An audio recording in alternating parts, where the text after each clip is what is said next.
Halo guys, semakin jelas pembangkangan terhadap keputusan MK yang dilakukan oleh Pak Jokowi. Kini Miss Julid membeberkan persoalan Ketua P3 yang diduga salah satu dalang aturan yang ditetapkan oleh MK. Untuk itu langsung saja kita simak seperti apa komentar Miss Julid, Bang Rocky Gerung, dan para netizen. Paham Bongkar kan? Miss, bongkar. Paham? Hah? Ketua Pileg kemarin yang memutuskan untuk melawan putusan MK, ketuanya dari P3. Sedangkan P3 sudah tidak menjabat lagi menjadi anggota DPR, tidak masuk ke DPR tahun 2020 ini kan tidak masuk DPR. Dia adalah utusan yang terakhir. Paham kan kalau utusan terakhir? Halo, putuskan sesuai keinginan saya. Mau mobil Alphard? Aduh. Mau saham dari mana? Tinggal ngomong ya. Bagi-bagi. Ayo, mau apa lu? Mobil Alphard? Saham? Saham apa yang dimau? Aku kasih lu. Pas anggota DPR itu ngomongnya apa? Berpikirnya apa? Tahun depan saya tidak menjabat lagi. Ini adalah kesempatan untuk meraup pundi-pundi. Masuk akal sih. Paham kan?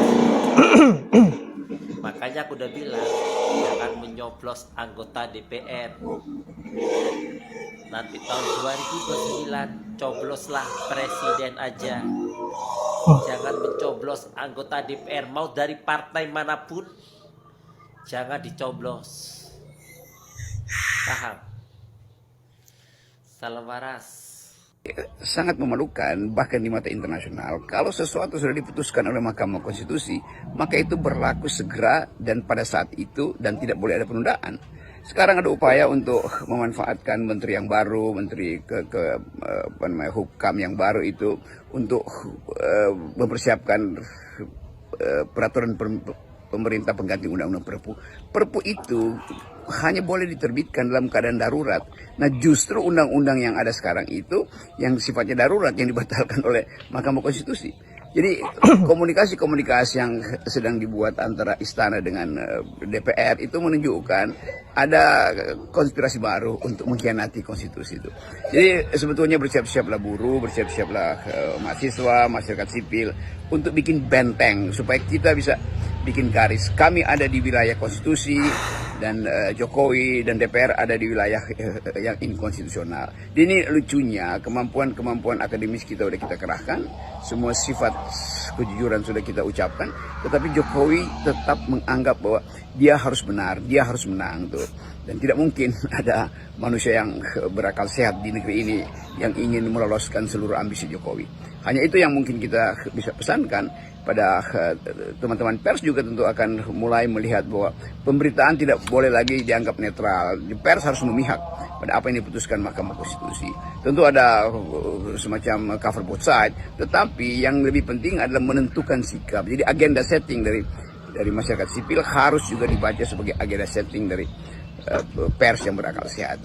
Hanya dengan cara itu kita bisa persatukan lagi negeri ini untuk menjemput perubahan baru yang sudah dibukakan pintunya oleh Mahkamah Konstitusi. Bukan Mahkamah Konstitusi yang berkewajiban itu, tapi masyarakat sipil. Mahkamah Konstitusi kita hargai sebagai lembaga yang bau busuk, tapi kemudian menganggap bahwa bau busuk itu udah kelewatan karena terus-menerus disodorkan perintah busuk oleh kekuasaan yang disebut sebagai dirty hand itu. Jadi sebetulnya poin-poin yang sedang kita bahas di media massa hari ini adalah upaya untuk mengeratkan satu modus perjuangan baru karena kita sedang menuju pada krisis konstitusi, dan itu yang membuat kita bergairah lagi karena politik bisa ditumbuhkan dengan harapan yang lebih pasti, yaitu Jokowi tidak boleh menetap di dalam kekuasaan dia itu. Dan sangat mungkin sebelum Oktober ya bisa dilengsarkan Jokowi karena terus-menerus mengkhianati konstitusi. Betul-betul. Aku mendengar dari kejauhan berita tentang pembangkangan. Wakil rakyat jadi penjilat kekuasaan. Putusan MK dipermainkan. Mendadak lupa siapa Tuhan. Kau bunuh demokrasi. Kau bungkam suara kami hanya demi sebuah ambisi. Mengapa tak kau kibarkan saja bendera tirani agar ku tahu bahwa kau hanya sekumpulan babi yang memakan kotorannya sendiri? Kau ingat, saat kau mengemis suara kami meminta dipilih menjadi wakil kami, kau ucapkan janji yang ternyata kau ingkari. Persetan semua ini. Apakah diri ini hanya terdiam melihat negara dihancurkan? Tidak. Bila kata tak lagi didengar, derita rakyat tak lagi dilihat, hanya saja kau bangsat. Bila rakyat tak lagi dianggap pemilik kedaulatan, hanya ada satu kata: lawan. Rakyat harus melawan, mahasiswa harus melawan. Apa kabar negeri para berdebah? DPR sepakati memakai putusan MA tentang undang-undang pilkada. Si anak bontot akhirnya punya kesempatan untuk dicalonkan. Rusak sudah. Demi anak dan ambisi si Pak Lurah, semua tatanan diacak-acak. Pemerintah dan DPR harusnya mematuhi putusan yang sifatnya final. Kalian sudah melecehkan konstitusi. Hormati konstitusi sebagai aturan main. Gak akan ada lagi aturan bernegara kalau konstitusi sebagai dasar hukum dilecehkan dan dipolitisir. Ini namanya pengkhianatan konstitusi. Hargai, hormati, dan terima putusan MK melalui putusan nomor 60 dan 70. Karena disitulah kedaulatan rakyat untuk demokrasi. Saya tidak berbicara untuk kepentingan satu partai atau golongan, tapi tentang konstitusi dan demokrasi yang dilecehkan.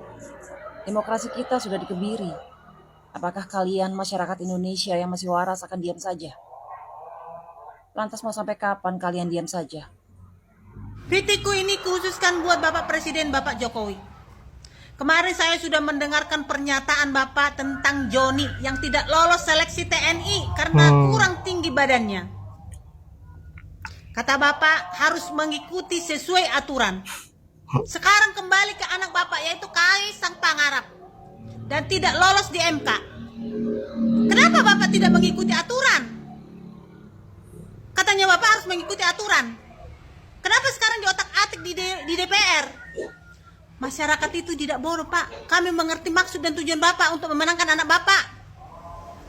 Terus kata Bapak itu bukan wewenang saya di MK itu.